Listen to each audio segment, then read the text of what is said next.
농구 신인 드래프트 얘기 먼저 한번 해볼까요?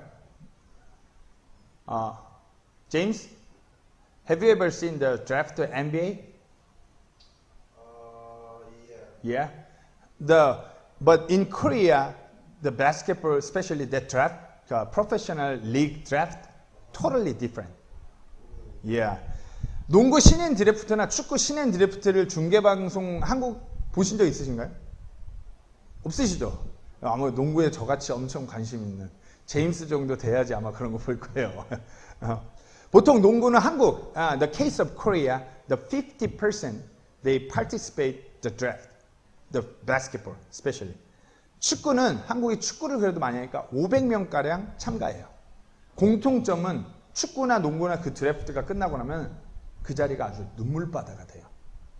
농구 드래프트는 우리가 보서 알겠지만 매년 그 드래프트에 10명이 조금 넘는 인원이 발탁돼요. 그리고 40명 정도 되는 인원들은 꿈을 잃고 돌아가는 거예요. 축구는 500명 정도에서 100명가량 뽑히고 400명 정도 되는 인원들이 돌아가요. 제가 축구 드래프트는 솔직히 본 적이 없기 때문에 농구 드래프트로 얘기를 드리면 매년 드래프트마다 농구에서 50명 정도 참석해서 대부분이 다 울어요. 50명이.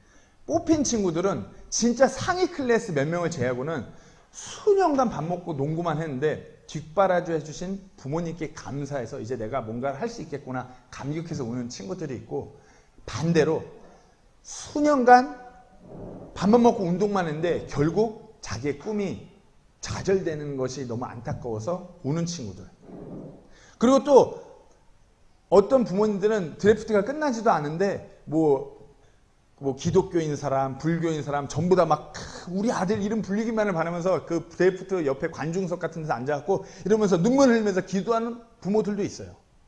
근데 끝까지 자신의 이름이 호명되지 않고 자기 아들의 이름이 호명되지 않으면서 그냥 온 가족이 눈물바다가 되는 거예요. 그들은 드래프트에 참석한 50명의 사람들은 프로선수 데뷔라는 그 꿈을 가지고서 누구는 초등학교 때부터, 누구는 중학교 때부터, 특히 대한민국은 밥만 먹고 운동만 해요. 미국의 케이스는 틀려요. 공부를 똑같이 하면서 운동을 추가로 병행하는 거지만 한국의 케이스는 그저 밥만 먹고 운동만 해요. 근데 그 꿈이 날아가니 어떻겠어요? 정말 최선을 다했지만 상대적으로 실력이 뒤처지거나 상대적으로 신체적인 우위가 받쳐주지 않기 때문에, 실력은 똑같은데 내 옆에 애가 한 5cm 더 커요. 실력은 비슷비슷한데 내 옆에 애가 몸이 좀 더 등치도 있고 좋아요. 그럼 어떻게 해요? 실력 똑같으면 옆에 있는 애 뽑아야죠.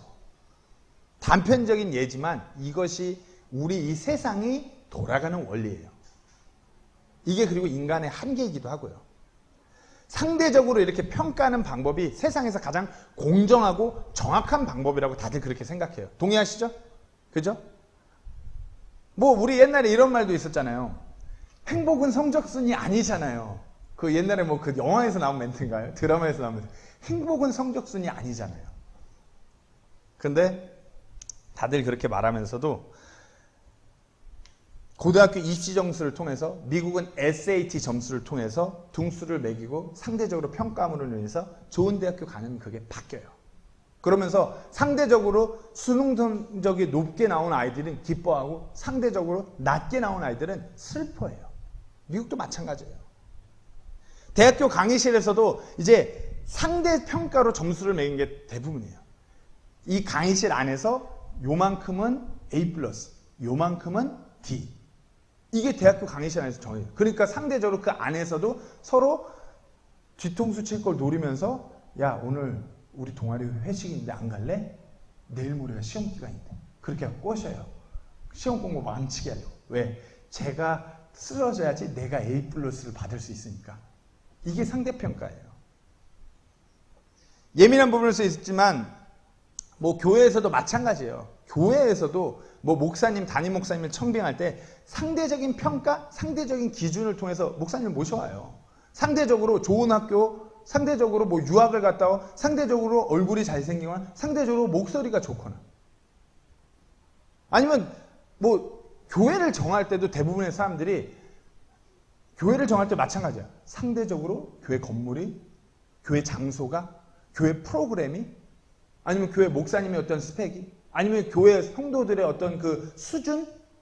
저 교회는 대부분이 좀 그 박사 출신들, 의사, 변호사가 많은 교회야. 그러면 나도 가야지. 우리 애가 어떻게 되지 않을까?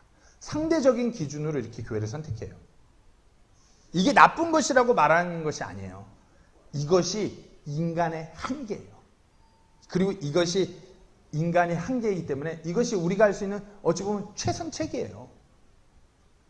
근데 아무리 인간의 최선책이고 가장 공정한 방법이라 해도 우리가 분명히 아셔야 되는 게 모든 것을 아시는 단 한 분, 그 공의로운 분께서는 이것 또한 그분께 어리석음이라는 것을 우리가 분명히 아셔야 돼요.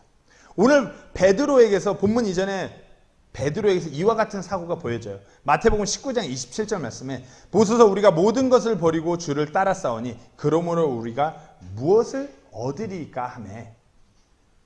오늘 본문 20장 바로 이제 19장 후반부에 베드로가 이렇게 얘기하죠. 베드로는 예수님의 제자였어요. 근데 상대적으로 봤을 때 모든 것을 버리고 예수님을 따랐던 예수님의 제자였어요. 그러니까 예수님한테 베드로가 상대적으로 이렇게 얘기를 하는 거예요. 예수님, 나는 저런 사람들보다 모든 것을 버리고 예수님 따랐으니까 뭐 좀 더 있겠죠? 그렇잖아요. 이게 유대인들에게서도 보편적으로 자리 잡혀 있는 사고방식인 공로교리라는 것이에요. Jewish Doctrine of Merit라고.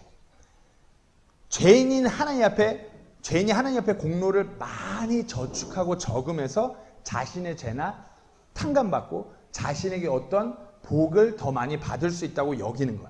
이것이 유대인들에게 자리 잡고 있는 사상이에요.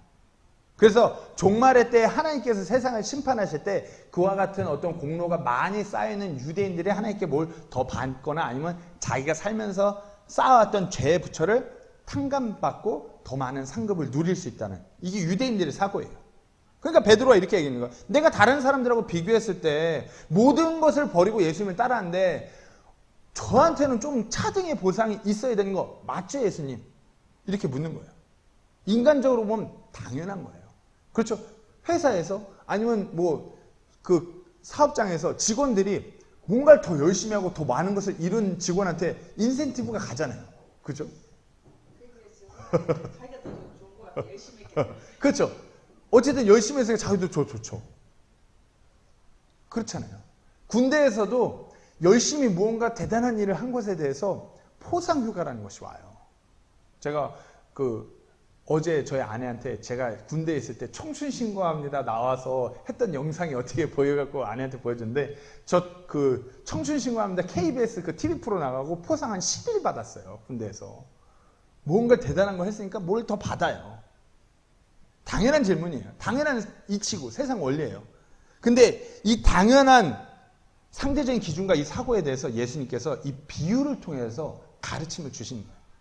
인간적인 그런 기준, 세상에서 가장 적합하고 최적이라는 그 기준, 그와 같은 사고는 하나님께서 통치하는 하나님의 은혜가 넘치는 곳에서는 그것이 아니다라고 가르쳐 주시는 것이에요. 하나님의 은혜는 우리가 인간적으로 생각하는 그런 계산으로 상대적인 기준으로 주어지는 것이 아니에요. 그 잘못된 사고를 바로잡고자 오늘 비유를 통해서 가르침을 주신 것이에요. 오늘 본문 신약 성경 이전에 구약에서도 이사야서 말씀에 이렇게 말씀하고 계십니다. 이사야서 55장 8절 9절 말씀에 내 생각들은 너희 생각들이 아니며 내 길들은 너희의 길들이 아니니라 주가 말하노라. 하늘들이 땅보다 높음 같이 그렇게 내 길들은 너희 길들보다 높고 내 생각들은 너희 생각들보다 높으니라. 아무리 인간이 똑똑하고 많이 배우고 많이 깨달았다고 해도 우리는 땅이에요. 우리의 생각은 땅이에요. 하나님의 생각은 저 닿을 수 없는 하늘에 있는 것이에요. 비교할 수가 없는 거예요. 그러니까 우리가 감히 이해할 수가 없는 거예요. 때로는. 자, 오늘 본문으로 돌아와서 오늘 본문의 말씀은 주인이 아침 일찍 품꾼들이 일이 시작하는 여기에 나오는 시간은 유대인 시간이에요. 우리 식으로 말하면 새벽 6시에서 7시 사이에 그 시대, 일이 시작하는 그 시대에 주인이 품꾼들이 있는 그 장터로 나온 것이에요. 아마 못해도 6시 이전에 일찍부터 품꾼들을 데리려고 나가서 1데나리온이라는 이 품삯, 1데나리온은 하루에 일당이에요. 이 일당은 이걸 벌어갖고 가면은 그 유대인 식솔들 가족들을 다 같이 하루 그날 먹을 수 있는 그 일당을 값어치라는 것이 1데나리온이에요. 그렇게 주기로 합의하고 주인이 포도원에 들여보내요. 그러고서 이제 3시니까 오전 9시쯤에 또 그렇게 똑같이 해요. 그렇게 여기서 뭐 놀고 있는 친구들한테 가서 뭐 주인이 와서 얘기했다고 하는데 여기서 놀고 있다는 표현, 뭐 3절 말씀에 보면 또 3시쯤, 그러니까 우리 시간으로 오전 9시쯤 장터에서 놀고 서 있는 다른 자들을 발고, 여기 뭐 놀고 서 있다고 그래서 뭐 이 일꾼들이 어디 뭐 가라오케 가서 노래 부르고 이게 아니에요. 그런 상황이 아니에요. 여기서 영어로 idle이라는 단어가 쓰였어요. Others standing idle in the marketplace. idle. 이게 이 단어가 무슨 뜻이냐면 하는 일 없이 빈둥빈둥 거리는 뜻이에요. 하는 일 없이. 제가 20대 초반에 저 아는 친한 형이 인력사무소를 운영해갖고 용돈벌이 하려고 거기에 한창 나갔어요. 그러면은 이 아이들이란 영어 단어 표현이 한 8시 반쯤 되면은 그 사무실에서 보여집니다. 특별히 장마철에 보여줘요. 비가 막 오면은 이제 일 잘하고 기술 좋은 아저씨들은 비가 와도 이미 일할 곳이 컨택이 되어 있기 때문에 벌써 그냥 그 자리로 다 가요. 8시 반쯤 되면 이제 못 가는 사람들만 남아있어요. 그러면 이제 저같이 지금은 안 근데 그때 20대 초반에는 진짜 우유빛깔 피부였거든요. 새하얀 피부. 그런 이제 소위 미소년과 같은 친구는 남아서 졸고 있죠. 딱 봐도 야 이거 어려갖고 뭐 일하겠어? 아무도 안 데려가줘요.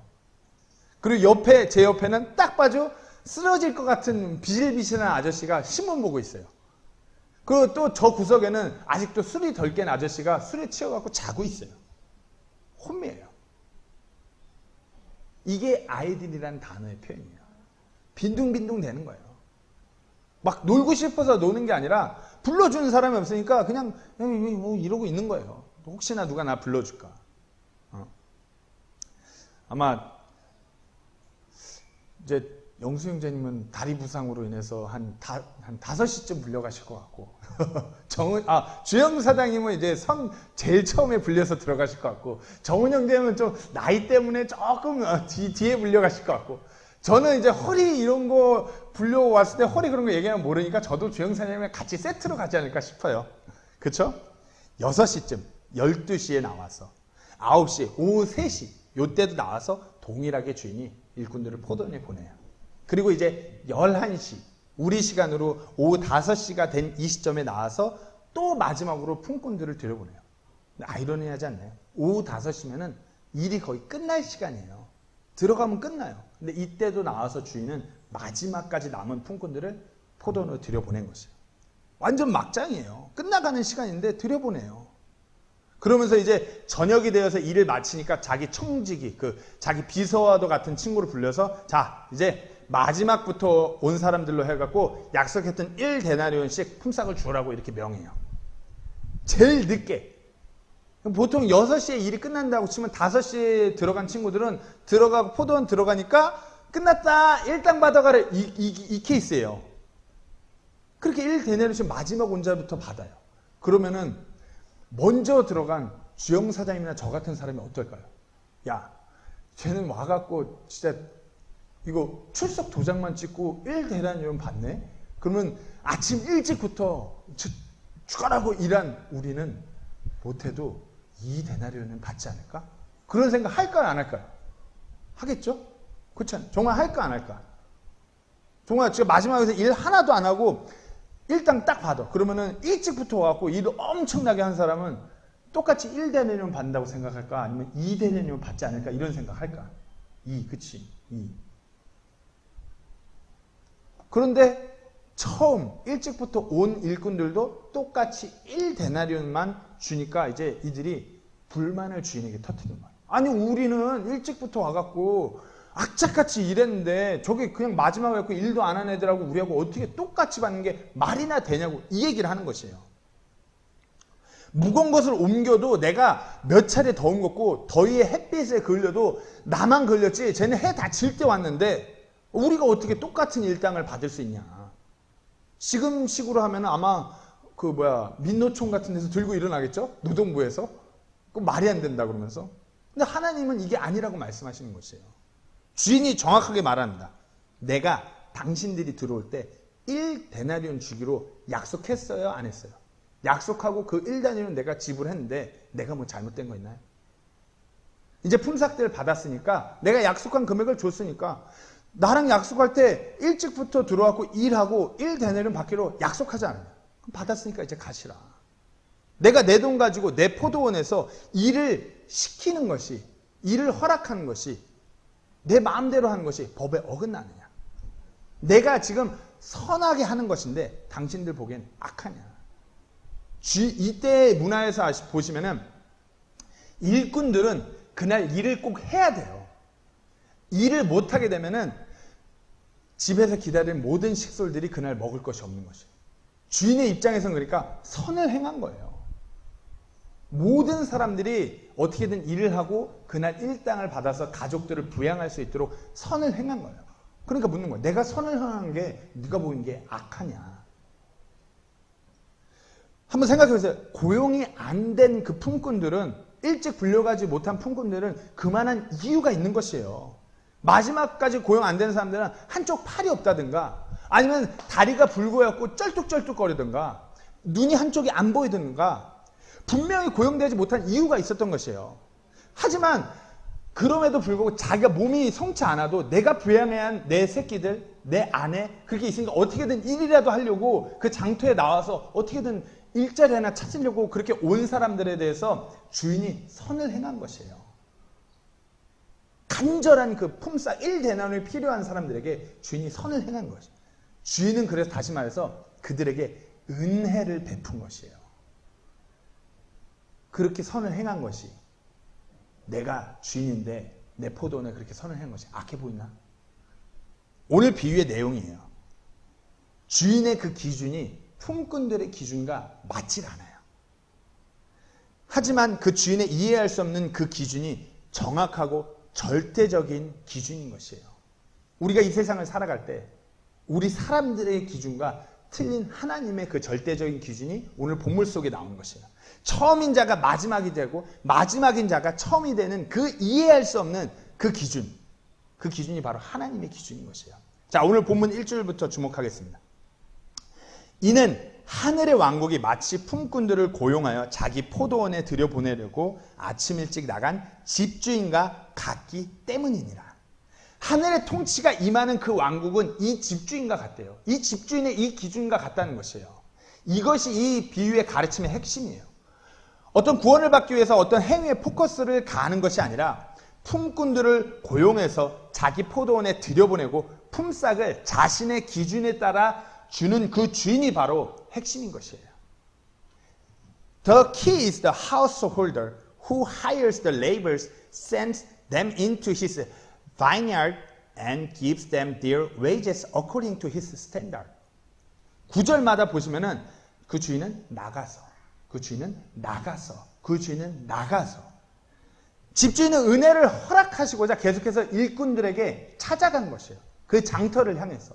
일이 없어갖고 그날 일당을 못 벌 그 힘든 형편의 상황에 있는 일꾼들을 찾아간 것이 이 집주인인 것이에요. 우리 하나님이 그렇게 우리에게 은혜를 허락하시기 위해서 찾아오시는 하나님이신 것을 분명히 아셔야 됩니다. 자, 먼저 품꾼들을 고용해서 자기 포도원에 들여보낸다는 것에 집중하겠습니다. 말씀드렸다시피 이 본문의 상황에서 품꾼들은 하루 벌어 하루를 살아가는 자들이에요. 신명기 말씀에도 보려서 품꾼들에게 해가 지기 전에 품삯을 꼭 주라고 율법에 명시되어 있어요. 왜? 하루 일당 그 하루 품삯을 받아야지 가족들을 부양할 수 있기 때문에.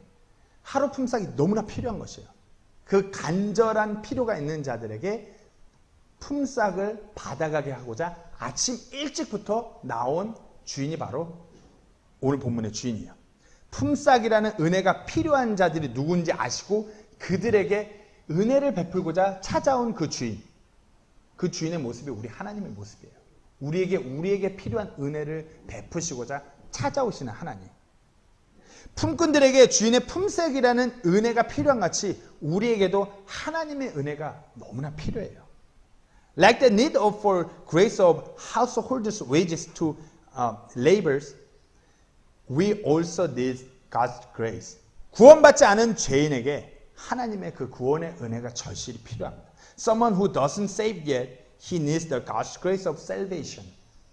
로마서 3장 23절 24절 말씀에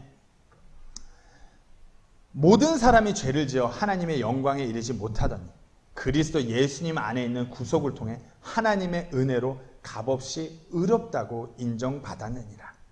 마가복음 2장 17절에도 온전한 자들에게는 의사가 필요 없으나 병든 자들에게는 필요하니 나는 의로운 자들을 부르러 오지 아니하고 죄인들을 불러 회개하게 하려고 왔노라 하시니라.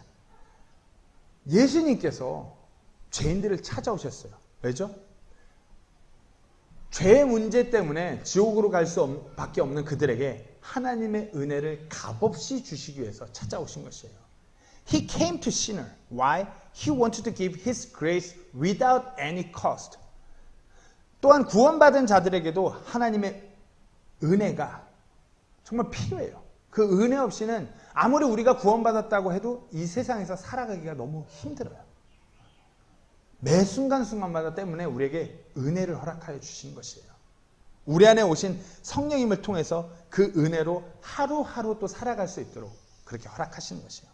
마치 이스라엘 백성이 이집트에서 나와갖고 광야에서 40년 동안 하루하루 살아갈 때 매 순간순간마다 하나님의 도우심으로 하루를 넘어갔던 것처럼 우리도 똑같아요. 그 은혜로 하루하루 살아가는 것이에요. 때문에 사도 바울이 이와 같은 고백을 해요. 고린도전서 15장 10절에 하나님의 은혜로 내가 지금의 내가 되었으니 내게 주어진 그분의 은혜가 헛되지 아니하여 내가 그들 모두보다 더 많이 수고하였으나 내가 한 것이 아니요 나와 함께 하신 하나님의 은혜로 된 것이니라. 상대적으로 보면 사도 바울이 더 많이 수고했어요. 다른 이들보다 더 많이 수고했어요. 근데 사도 바울은 그것이 아니래요. 상대적인 기준으로 보면 그런 것 같지만 절대적인 기준에 의해서 얘기하고 있는 것이에요. 내가 상대적으로 보면 그렇지만 그거 아니다. 하나님의 은혜, 하나님의 기준에, 하나님의 뜻대로, 하나님의 은혜대로 내가 된 것이다. 이렇게 고백하는 것이에요. 이와 같은 은혜를 허락하시고자 우리에게 오신 그 하나님, 그분의 그 절대적인 기준, 그것에 대해서 우리가 확실히 아셔야 돼요. 근데 문제는 이래요. 은혜를 은혜로 생각하지 않는 오늘 본문 속의 이 품꾼들, 주인의 절대적인 기준이 아닌 세상의 이치, 상대적인 기준을 가지고 있는 이 품꾼들이 문제인 것이에요. 내가 무언가를 더 했다고 해서, 내가 무슨 어떤 내세울 만한 행위가 있다고 해서 하나님 앞에도 똑같이 어떤 내세울 의가 있다고 착각하는 것이에요. 그렇잖아요. 교회 안에서도 세상을 살아가는 사람들도 소위 하나님을 믿는다고 하는 사람들도 똑같아요. 내가 저 밖에 저 사람들보다 좋은 일 더 했어요. 그러니까 나는 그래도 뭐 더 있지 않겠어요. 이렇게 생각해요. 하나님께 스스로 어떤 차등의 대우를 받아야 된다고 착각하는 것이에요. 그러니까 더 드려요. 내가 이번에 헌금을 내가 한 10억 정도 더 했어요. 하나님 10억 아시죠? 이런 생각. 아니라는 것이에요. Even though you did something, even though you have a worthy work, you cannot put forth any righteousness before God. However, when we think that we have done something more than others, we have more worthy thing compared to others, we became proud and arrogant and misunderstand that we should be treated some difference by God. 이 제일 먼저 온 품꾼처럼 어리석은 착각을 하는 것이에요. 이 품꾼의 이 어리석은 모습이 어찌 보면 우리의 모습이에요. 주인으로부터 품삯이라는 은혜를 받고도 상대적으로 내가 더 했기 때문에 그에 맞는 대우를 받아야 된다고 착각하는 거. 제가 이 설교를 준비할 때 인터넷에 재밌는 글을 봤었어요. 요즘 교회에서 이렇게 다투는 성도들이 있다고 해요. 이거는 뭐 장로교, 침례교가 아닌 이야기이기 때문에 용어를 조금 바꿨어요. 어느 교회에서 생활할 때 경험한 것은 쓴 글이에요. 교회에서 집사님 한 분이 교회에 온 지 얼마 되지 않은 성도와 언성을 높이며 싸우는 것을 보게 됐대요. 그러면서 갑자기 싸우다가 그 집사님이 언성을 높여서 이렇게 말했다고요. 내가 이 교회에서 마신 포도즙이 몇 잔인 줄 알아? 너는 침례받은 지 2년도 채 안 되었잖아. 그럼 네가 마신 그 주에 만찬 포도즙은 바카스 한 병도 안 나와. 바카스 한 병도 안 되면서 나는 1리터, 1.5리터짜리 저 페트병이야. 이거 왜 이래? 이렇게 싸웠다고 그래요. 한번 생각해보세요. 혹시 이런 모습이 우리 안에 있지는 않은지. 뭐 나는 교회 오래 다녔어. 나는 예수님 믿은 지 좀 됐어. 나는 이 교회 시작할 때부터 다녔어. 내가 이 교회에서 코로나를 함께 견뎠어. 이거 왜 이래? 나는 대면으로만 교회 생활을 버틴 사람이야. 비대면은 좀 빠져. 성공주의, 기복신앙, 이런 어리석은 신앙이 아니라 나는 믿음으로, 성경대로 믿는 믿음으로 살아온 사람이야. 이거 왜 이래? 다 이와 같은 거 어리석은 품꾼의 모습이에요. 자, 그래서 두 가지, 이 본문에 나오는 두 종류의 품꾼이 있어요. 마지막이 된 첫 품꾼. 정말 다음 슬라이드 넘겨줄래? 마지막이 된 첫 품꾼. The first worker to be the last. 이 품꾼은 그리고 첫 번째로 이렇게 투덜투덜대면서 마지막이 되어버린 처음 들어온 이 품꾼은 감사가 없는 자였어요. He has no thanks. 감사가 없었어요. 분명 주인이 정말 일이 필요한 일꾼한테 1데나리온이라고 약속한 그 금액을 지불했어요. 그러면 얼마나 감사해요. 오늘은 우리 가족들 배불리 먹을 수 있겠구나. 잘 먹고 잘 자겠구나. 얼마나 감사해요. 근데 만약에 일을 시켜주지 않았으면은 가족이 다 굶는 건데 이게 해결됐으니 감사함에도 불구하고 은혜를 마치 주인에게 당연히 내가 더 받아야 되는 걸로 착각하는 감사가 없는 모습이에요.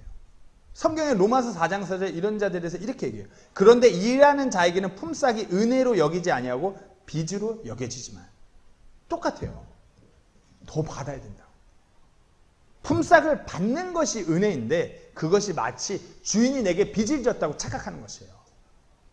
만약에 우리가 회사 생활을 하는 직원이라면 제가 미국에서 신학교에서 일할 때 저보고 이제 고용주에게 고용돼서 일을 하니까 이렇게 일해야 된다고 얘기하는 것이에요.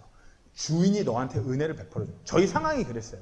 저희 상황이 일을 못하면은 먹고 살 수가 없는 상황이었어요. 그러니까 그 한인 식당이나 어떤 한인 아이스크림 가게나 그런 데서 주인이 저희한테 그 사장님이 저희한테 은혜를 베푼 거니까 저희는 무조건 최선을 다해요.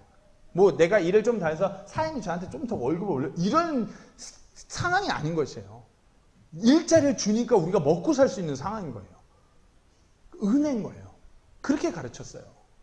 근데 세상은 자꾸 바뀌어봐요. 고용주가 은혜를 베풀어 주. 물론 성경에서 고용주에 대해서도 또 따로 나오지만 직장의 그런 사원으로 보자면 고용주가 은혜를 베풀어 주신 거예요.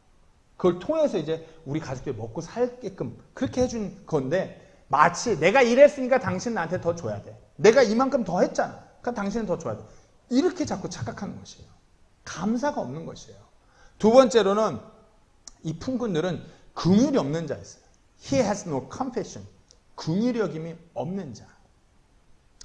이 품꾼은, 이 처음 온 품꾼은 다른 품꾼들을 불쌍히 여길 줄 모르는 자기밖에 모르는 자였어요.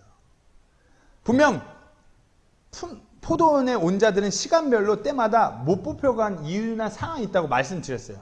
진짜 일할 수 없는 자들이 포도원에 들어와서 일을 하게 되었다면 이들이 잘 알겠죠. 매일 이 장터, 이 인력시장에서 맨날 보는 얼굴들이잖아요. 저도 그 노가다 방학 기간에 2달 뛸 때 일주일만 다니면 아저씨들 얼굴 다 알아요. 저 아저씨 맨날 술 먹고 오는 아저씨, 저 아저씨 어디 폐가 안 좋거나 뭐 안 좋아서 병원 다니고 있는데 돈 필요해서 오는 아저씨 다 알아요.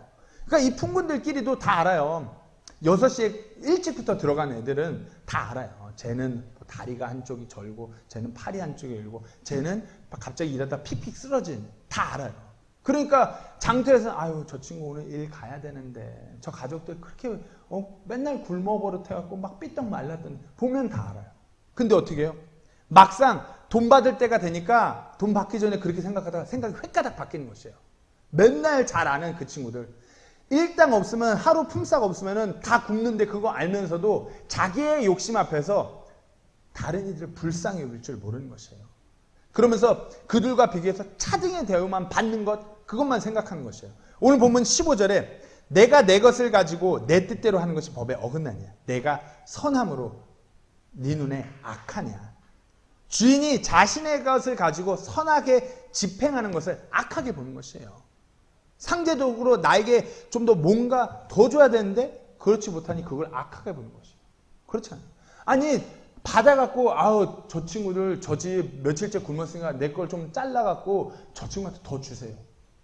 이게 맞는 건데 그런 거 완중에도 없어요. 나만 더 받는 거.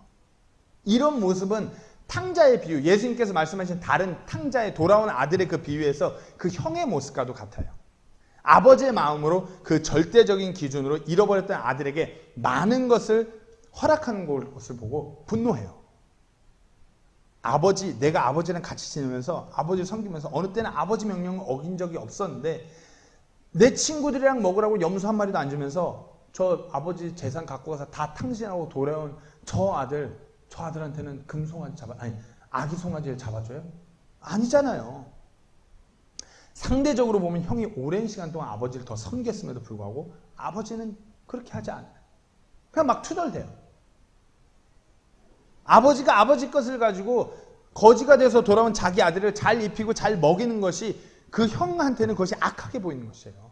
자기 동생인데 자기 동생이 그렇게 힘든 상황을 겪고서 돌아왔는데 기뻐하고 더 챙겨주지 못할 망정 그래요. 이게 우리 안에 있는 모습이에요. 우리 그렇잖아요. 뭐 형제가 땅을 사면 배가 아프고 내 주변 누가 승진하면 그날 잠이 안 오고 왜 그럴까요?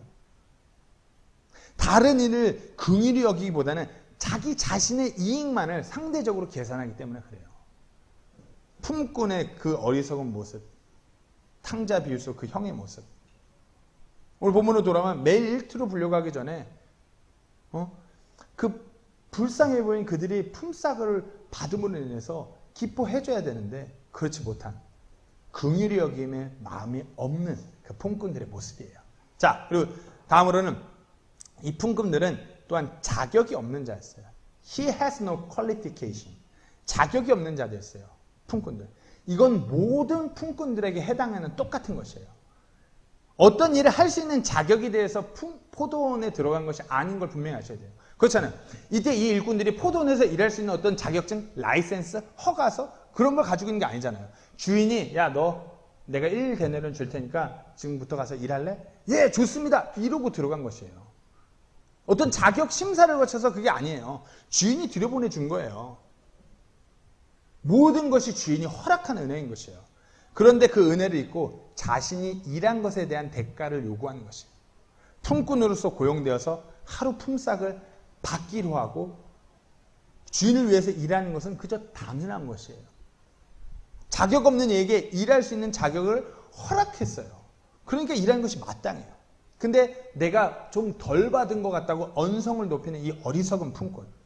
이 어리석은 품꾼이 우리의 모습이에요. 예수님의 그 십자가 은혜를 한번 생각해 보세요. 자격 없는 우리에게 거저 허락하셨어요. 우리가 그 구원받는 것의 은혜에 그 은혜가 허락될 만한 어떤 내세울 만한 의가 있는 사람들이 아니에요. 아무것도 하나님 앞에 내세울 것이 없는 아까 그 찬송가 가사같이 벌레만도 못한 죄인인 것이에요.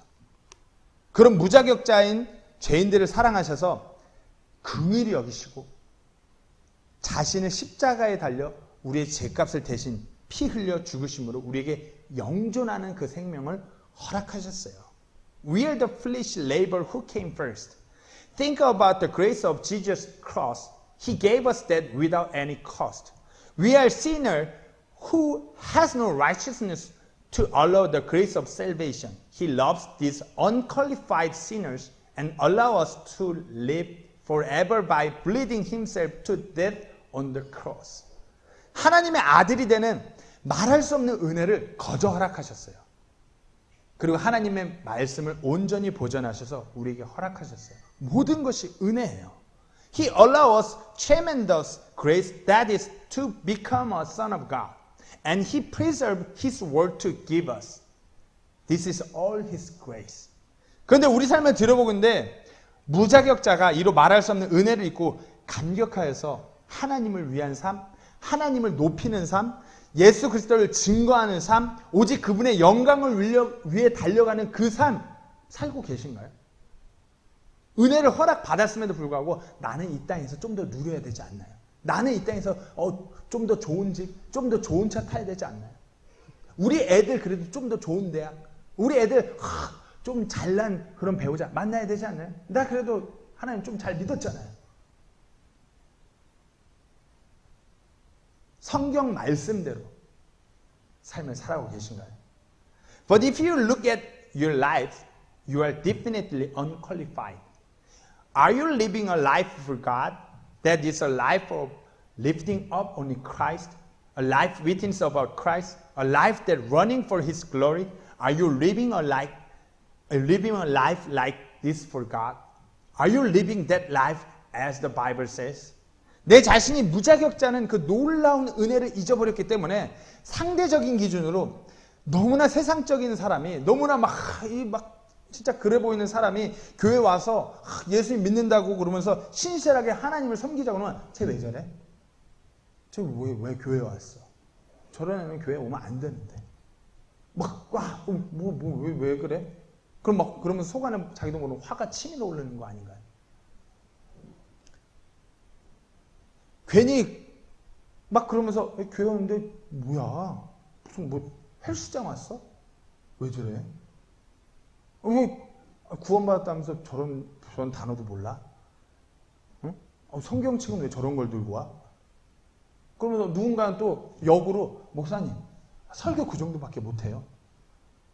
목사님 다른 교회 설교하는 목회자들보다 설교가 좀 아닌 것 같은데 목사님 다른 교회 설교자는 어떤 성공에 대해서 평안에 대해서 위로에 대해서 기쁨에 대해서 왜 그런 설교 안 하세요?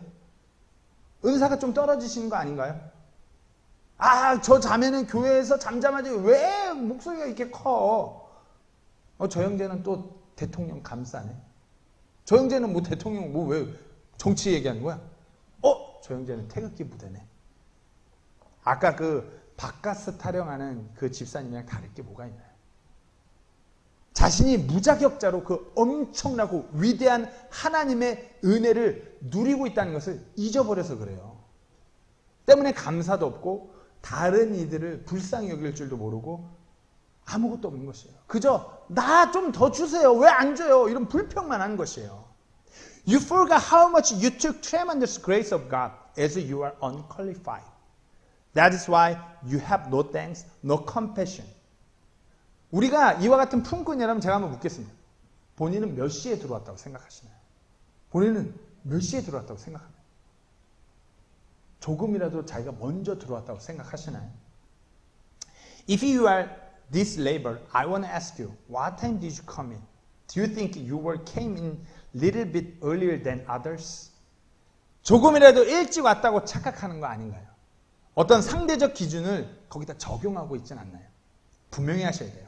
하나님의 그 절대적인 기준 앞에서는 우리가 다 아무 자격도 없는, 아무 공로도 없는, 아무것도 내세울 것이 없는 마지막에 턱걸이로 들어온 자들이에요.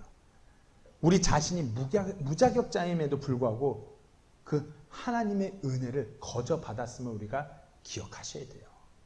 You have to make sure that we are all unqualified upon God's absolute standard. Even though you are an unqualified person, you receive His tremendous grace. You have to keep in mind about that. 마지막으로 이제 처음이 된 마지막 품꾼. 한번 보실게요. 처음이 된 마지막 품꾼. 아니, 마지막이 된 첫 품꾼. 네. 마지막이 된 첫 품꾼. 아니, 처음이 된 마지막 품꾼. 제가 헷갈렸습니다. 영어가 맞아요. 제가 한글을 잘못 써놨네. The last worker to be the first. 처음이 된 마지막 품꾼. 이 품꾼도 동일해요. 자격이 없어요. 상대적으로 봐도 볼품이 없어요. 그런데 그렇죠? 이 포도원 주인은 이 품꾼을 더 높여요. 마지막에 들어왔는데 더 높여요.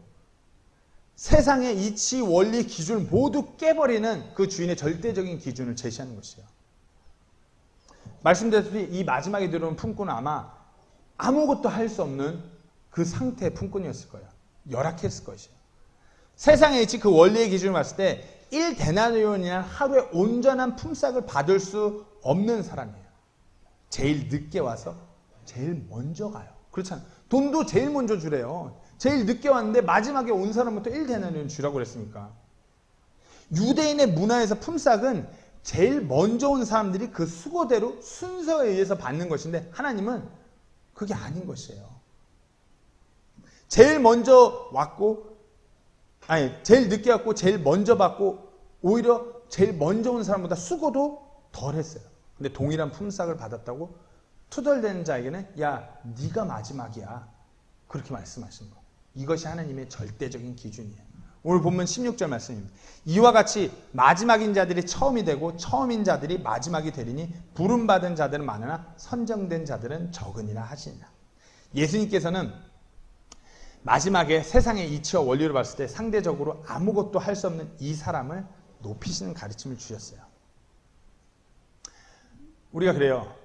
상대적으로 보면은 이렇게 불평하는 사람들도 있겠지만 거꾸로 자기 자신을 상대적으로 낮추는 사람들도 있어요. 뭐 어떤 핸디캡이 있다던가 어떤 다른 사람과 비교해서 자기 역량이 뭐가 부족하거나 그러면 스스로 자기 자신을 낮추는 사람들이 있어요. 그러면서 낙심해하고 포기하고자 해요. 하지만 하나님께서는 이와 같이 늘 벼랑 끝에서 이렇게 뒤처지는 사람들에게 포도원에 들어오라고 말씀하시는 하나님이에요. 뭔가 내가 뭐 지금 이것을 아무것도 없는 것 같고 세상에서 난 나고자 같고 패배자 같고 하지만 똑같은 무자격자에게 똑같은 무능력자에게 동일한 은혜를 주셔서 세우시고자 하는 하나님인 것을 분명히 아셔야 돼요. 스스로 상대적으로 다른 이들보다 내가 뒤처진 인생을 살고 있다고 생각하시나요? 제가 저희 아내랑 이렇게 이제 이런 얘기를 했어요. 이렇게 누가 그러더라고요. 왜 세부침례 교회는 좀 성경적인 지식도 좀 있고 좀 교회에 이렇게 섬길 줄 알고 교회 신앙 구력이 있는 사람들 안 오고 다 여타 교회들이 이렇게 붙잡지 않는 사람들만 오냐 그런 얘기 하시더라고요. 그래요. 저희가 상대적으로 보면 다른 교회에 비해 신앙의 구력이 오래된 사람도 없고 성경적인 지식이 깊은 사람도 없고 그래요. 다른 사람들이 외부에서 세상적인 사람들 보면 이거 목회자부터 껄렁껄렁해 보이고 세상 사람들과 별다른 차이가 없어 보여요. 목회자라고 그러는데 맨날 갑자기 월요일 수요일 저녁에 공두구사 으아 막 이러면서 달리니까 형제 한 번은 코로나 기간에 형제들이랑 성경 공부하려고 커피 마시러 갔는데 다른 교회 사람들이 우리 보고 수근수근대요. 제가 그때 삭발했었거든요. 제가 그때 삭발을 했는데 제 옆에 이렇게 그림을 한쪽을 꽉 채운 형제가 앉아있고 제 옆에 덩치가 그때 정은 형제님 덩치가 더 좋으셨던 것 같아요. 제 옆에 정은 형제님이 앉아있고 그러니 그림이 이거는 교회의 그림으로 보일 수가 없는 사이즈입니다. 그러니까 수근수근돼요. 그래도 저희 교회는 무엇보다도 예수님을 인격적으로 만나고 말씀에 순수하게 반응하고자 그렇게 살아가고자 하는 사람들이 하는 지체들의 모임이에요. 또 그걸 전하고자 하는 모임이고요. 성경적인 지식이 꽉 차 있고 뭐 학력이 높고 학습 능력이 좋은 사람들만 예수 그리스도를 증거하고 말씀의 진리를 전하는 거예요. 이거 하나님의 은혜 아니에요. 하나님의 은혜는 진짜 세상에서 낙오된 사람들에게 허락되는 것이 하나님의 은혜예요. 상대적으로 보면 많이 부족해 보일 수 없고 많이 뒤처져 보여요. 하지만 동일하게 적용되는 하나님의 은혜, 그것이 하나님의 기준이에요. 하나님께서는 상대적인 기준으로 우리를 바라보지 않으세요. 상대적으로 세상에 뭘 배우고 뭘 좀 점잖은 사람 이런 기준으로 바라보시는 것이 아니에요. 절대적인 기준으로 바라보시는 것이에요. 우리가 얼마나 어떻게 할 수 있느냐를 바라보시는 것이 아니라 그분은 그저 우리 모두에게 은혜 베푸시길 원하시는 것이에요. 혹시 스스로 상대적으로 다른 이들보다 뒤처졌다고 느끼시지 않나요? 제가 그래요. 20대에는 제가 여기 20대에 들어와서 막 법인 설립하고 학교 세우고 20대에 그랬으니까 그때는 이 앞에 마지막 때는 첫 품꾼 같았어요. 하나님 저는 특별해요. 내가 다른 선교사들보다 일을 이만큼 더 했어요. 아주 교만이 꽉 찼죠. 하나님 그러니까 날 좀 더 해주셔야 돼요. 막 그러면서 미국 유학 갈 때도 아주 기고만장했어요. 막 대형교회 목사님한테 이메일 다 보내. 내가 이만큼 했는데 나 장학금 좀 달라. 나 미국에서 공부 후원해 달라. 나 이런 사람이다. 막 이랬었어요. 상대적인 기준이 철저했죠. 근데 이제 미국 가서 공부하면서 거꾸로 바뀌었어요. 완전 난 아닌 것 같은 거예요. 이게 진짜 날고기는 그런 친구들 옆에서 정말 목회자 같은 분들 옆에서 보고 있자니 난 아닌 것 같은 것이에요. 내가 과연 하나님의 일을 할 수 있을까? 근데 하나님은 그렇게 바라보시는 것이 아니더라고요. 절대적인 기준으로 그와 같은 저에게 희망과 소망이 되어주시고 도전해 주시고 말할 수 없는 은혜로 다가오시는 것이 하나님이시더라고요. 아까 불렀던 웬 말이여 날 위하라는 찬송가 가사가 이래요. 웬 말인가 날 위하여 주 돌아가셨나 이 벌레 같은 날 위에 큰 해 받으셨나 내 지은 죄 다 지시고 못 박히셨으니 웬일인가 웬 은혜인가 그 사랑 크셔라 주 십자가 못 박힐 때 저에도 빛 잃고 그 밝은 빛 가려서 캄캄게 되었네 늘 울어도 눈물로써 못 갚을 줄 알아 몸밖에 드릴 것 없어 이 몸 바칩니다. 미국에서 1800년대에 영적 대각성 부흥운동이 일어나면서 막 복음이 전파되고 많은 사람들이 예수님께로 돌아올 때 대부분의 그리스도인들의 고백이 이와 같았어요. 내가 뭘 더 해서 그게 아니라 진짜 나 벌레만도 못한데 하나님께서 저를 구원해 주셨으니 내 삶 제가 드리겠습니다. 드려도 이거 정말 하나님 앞에 눈곱만큼 뭐 아무것도 아닌 거 알지만 그럼에도 불구하고 제가 그렇게 살겠습니다. 이런 고백이었어요. 그런데 지금은 어떤가요? 지금 요즘 들리는 찬양에서는 그 찬양에서도 상대적인 기준이 있어요. 자신이 무자격자임을 벌레만도 못한 무능력자임을 고백하며 하나님께 나아가는 자는 뒤처지는 마지막 품꾼이 아니에요. 그것이 하나님의 절대적인 기준인 것이에요. 제 개인적으로도 이런 부담이 있으니까 솔직히 힘들어요. 매일 낙심돼요. 염려되기도 해요. 앞으로 어떻게 할까? 참 쉽지 않은데. 주변에서는 우리 이상하게 보는 우리 보고 이단이라는데 복음만 전한다고 또 뭐라고 하네. 근데 나는 이건 타협할 수 없는데 어떡하지? 근데 제가 포기할 수 없는 이유 중 하나는 이런 것도 있어요. 저같이 부족한 사람이 이곳 필리핀에 들어와서 이런 하나님의 일을 감당해냄으로써 야 하나님께서 저 사람을 통해서도 일하시는구나 이런 걸 보여주고 싶은 것이에요. 제 개인적인 부담이에요. 저렇게 부족하고 모자라 보이는 사람도 하나님께서 쓰시니까 하나님의 일이 되는구나. 저희 독립침례교 안에서 저를 빼고 저희 침례교 안에서 대부분의 목회자분들이 엄청 역량이 뛰어나세요. 뭐 저를 파송한 저희 파송교회 담임 목사님도 젊은 나이부터 하나님의 일만 해서 머리가 휙휙 돌아가요. 말씀도 잘 가르치고 잘 전하고 또 다른 주변 교회 목사님들은 대부분 막 대학 교수에 무슨 대단한 사업장 이끄시면서 겸직하시고 다 그러세요. 저만 그런 것 같아요. 저렇게 하지만 제 한편으로는 저렇게 부족한 사람도 하나님 일 하겠다고 나가네. 저렇게 부족하고 모자란 사람도 하나님의 일을 감당하네. 진짜 연약해보고 부족해 보이는데 저 형제님 보니까 야 하나님 살아계시구나. 저는 이게 좀 드러났으면 좋겠어요. 우리 교회를 통해서도 그런 게 좀 드러났으면 좋겠어요. 야 진짜 뭐 그래 보이는 교회인데 그래도 저 교회 가면은 복음 듣네. 그래도 저 교회 가면 예수 그리스도 만날 수 있는 교회네. 십자가 그 대속이 뭔지를 보여주는 교회네. 그런 교회가 됐으면 좋겠어요. 마지막으로 사도 바울의 아까 나눴던 그 구절을 조금만 더 나누고 말씀 마치겠습니다. 바울이 하나님의 그 절대적인 기준에 대해서 얘기했어요. 다음 슬라이드 넘겨줄래요? 고린도서 15장 10절에 우리 한번 다 같이 읽어볼까요? 시작. 하나님의 은혜로 내가 지금의 내가 되었으니 내게 주어진 그분의 은혜가 헛되지 아니하며 내가 그들 모두보다 더 많이 수고하였으나 내가 한 것이 아니에요. 나와 함께 하신 하나님의 은혜로 된 것입니다. 아멘. 고린도서 15장 10절 말씀에 보면 하나님의 은혜로 내가 지금의 내가 되었으니 바울이 지금 무자격자인 내가 하나님의 은혜로 왔다고 고백한 것이에요. 바울이 이때 당시 어마어마한 사람이었어요. 로마 시민권자의 정말 최고의 석학, 유대인으로서는 최고의 석학, 뭐 요즘식으로 PhD 중에 최고의 PhD. 그런 바울이 내가 그런 것 때문이 아니야. 하나님의 은혜로 지금까지 내가 왔다. 그러면서 또 한편으로는 절대로 복음 사역자가 되면 안 되는 사람이에요. 왜? 교회를 잡아다가 이런 그리스도인을 잡아다가 죽이려고 교회를 무너뜨리려고 했던 장본인이 바울이었기 때문에 교회만 보면 그리스도인들만 보면 눈이 뒤집혔다는 사람이에요. 그러니까 세상적인 기준에서 보면 이 바울은 절대로 복음 전하는 삶을 살면 안 되는 자예요. 그런데 하나님이 그를 복음 전하는 사역자로 이끄셨어요.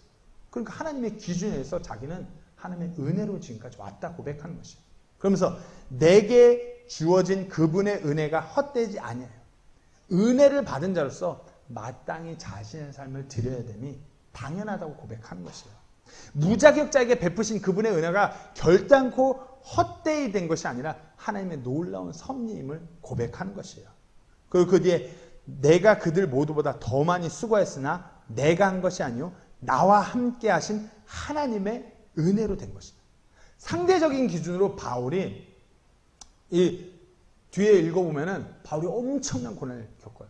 맨날 어디 가서 예수님 전하고 자기 친족 유대인들로부터 맨날 두드려 맞고 죽을 뻔하고 또 죽을 뻔하고, 그래서 많은 신학자들이 바울이 이렇게 선교여행을 다닐 때 바울은 이미 정상인 상태가 아니었다고 그렇게 얘기해요. 반송장 상태로 배 안에서 이렇게 시체처럼 갔다가 회당 들어가서 말씀 전하고 또 죽을 뻔해갖고 숨 넘어가나 했는데 숨부터가 또 다른 데 가고 그렇게 살아왔다고 다 그렇게 봐요. 성경에도 그렇게 기록되어 있어요. 내가 그들 모두보다 더 수고하였으나, 상대적인 기준으로 봤을 때 내가 진짜 최고의 사도고 최고의 사역자다. 근데 그것은 내가 한 것이 아니다. 나와 함께 하신 하나님의 은혜로 됐다고 그렇게 고백하는 것이에요. 우리가 이 땅에 살아갈 때 좀 뭐 더 헌신하는 것 같고 좀 더 하나님 앞에 뭘 하는 것 같고 내가 좀 더 다른 사람들을 섬기는 것 같다고 하면 그건 내가 아니라 하나님을 통해서 하나님께서 일하시고 계신 것을 분명히 아셔야 돼요. 내가 아니에요. 마지막으로 묻고 말씀 마치겠습니다. 우리는 어떻습니까? 진정 우리 모두가 무자격자임에도 불구하고 아무것도 누릴 것이 없는 무자격자임에도 불구하고 상대적인 기준으로 이렇게 나아가고 계시진 않나요? 아니면 하나님의 절대적인 기준으로 그 은혜에 감사하면서 살아가고 계신가요? 우리 모두가 이 두 번째 질문에 합당한 자들로 하나님 앞에 드려지기를 간절히 소망합니다.